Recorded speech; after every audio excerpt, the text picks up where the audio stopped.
doing? I'm doing fantastic. How are you? I'm okay. I'm doing good. Yeah. So about the 250 podcast program. So what were your expectations, everything? Going into the program? Yeah, going into the program. I honestly had no expectations. I was just like super excited because I've been podcasting for like years.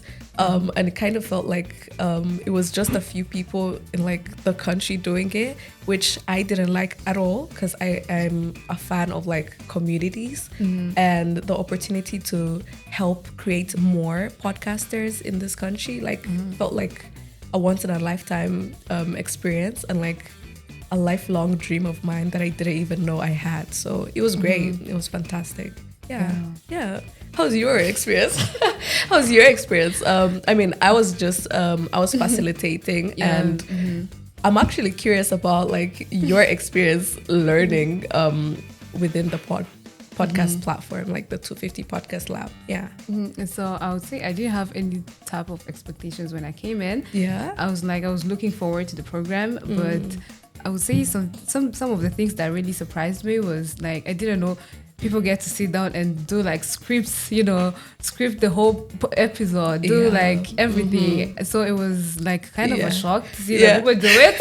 I was like, maybe just sit and then start yapping. Okay. So so it was really fun with the recordings, like getting to learn how you use the mixers, the microphones, everything. Yes, I would say I was familiar with the microphones, but with the mixers, it was it was really new. Everything was new. So it was fun and exciting. Yeah.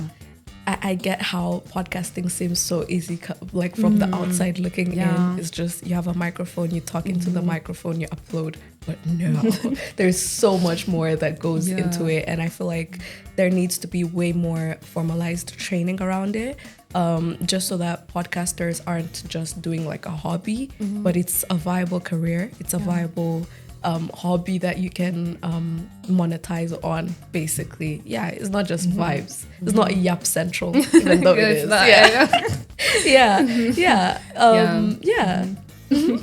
So can you share like a little bit of your story, how you started Gold in Africa? Yeah. Did you get any trainings? Well, yeah, I did. But I didn't have it easy. So I had to like scour the entire internet trying to find like reliable information, trying to narrow down on like which platforms are better for me and which platforms actually work in Africa. Like I failed a lot. So I learned through the failures and like searching the internet at all odd hours of the night, trying to figure it out. So it wasn't easy. It wasn't formalized, but it worked for me, I guess. I started my podcast in 2020 in the middle of the pandemic, mostly because my sister was pretty much tired of me talking her ear off. But yeah, she was like, you know what? Talk to people who actually wants to hear you talk about all this nerdy stuff, which at the time felt like, wow, But eventually it helped me create Gold in Africa, and I feel like it has changed my life, but then also changed so many other lives. And yeah, it's wow. I don't know. Yeah, it's one of the biggest, my firstborn, my first baby. And yeah, I'll forever cherish it. Yeah. Yeah, you actually did. We were a fan of Gold in Africa. Yeah. We always looked up to you, Oh my gosh, you're making me sound like old and like this, I don't know.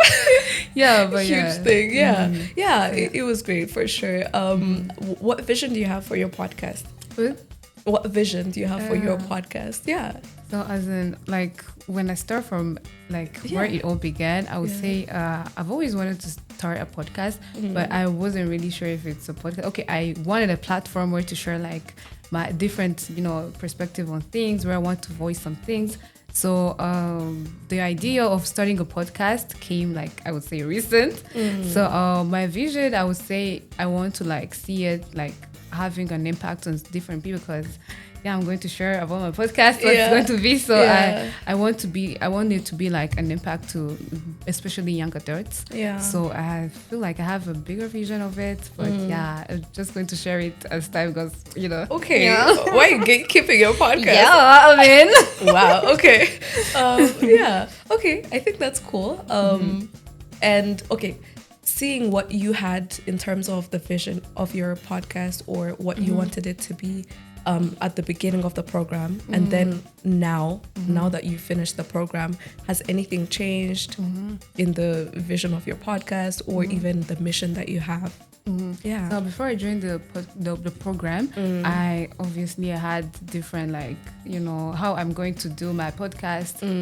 Like, it was a different vision. So when I started the program and now, I would say I really learned a lot from the program, like from the start of a podcast to like recording, publishing, everything. So I would say right now it's more in order. You get it? Because before it was like here and there. I didn't know what to do. So, but like, right now it's more of, I would say, professional. It's more like a professional one. You feel like it's way more structured. It's more, it's no longer just an idea. It's like an actual podcast. Okay, I like that. I think I really like, not to sound very addy, but I really admire what the government is doing and how it's investing in the young people, creating different avenues such as this, the 250 Podcast Lab, an avenue for us young people to express ourselves in a structured way, help add onto Rwanda's story, the African narrative, and enrich it with like good, powerful stories and like productive stories, right? So shout out to the Ministry of ICT and GIZ. It's been great. It's honestly been great, and I can't wait to see what more they have for us. If you're done gatekeeping your podcast, what kind of podcast have you been working on, and what are you airing out into the world? So let me start with the name. So my podcast, the name of the podcast is called The Cozy Corner. So I want it to be more of a safe space for my listeners. And I would say people should expect more of engaging conversations, life tips, bombastic guests, and I mean, I like everything. I know. I don't want to say more, but like I don't want to say too much. No. I don't want. So you get it. Where can we find it? Where can we find it? Oh on Spotify and Apple Podcasts for now. So we're trying to expand to other platforms. And when are you launching? Very soon. Oh, wow. You know.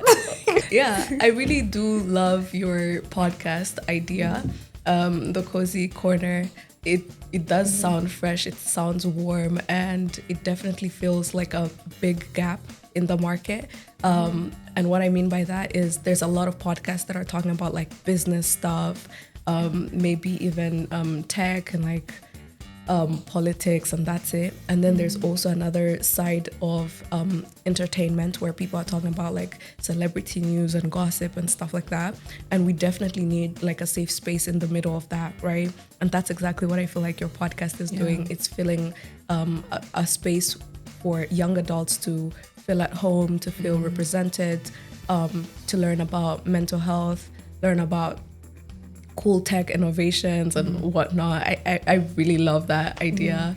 And I do, I have my eye locked on Spotify and your Apple Podcast platform so that I can see the next episodes dropping. And I really do wish you well. I hope you stay consistent with this and continue to fill the 250 stories, which is a mission that the government has, the Office of the Government Spokesperson has, to have more Rwandan voices fulfilling their own personal missions and basically living your best life and publicizing that.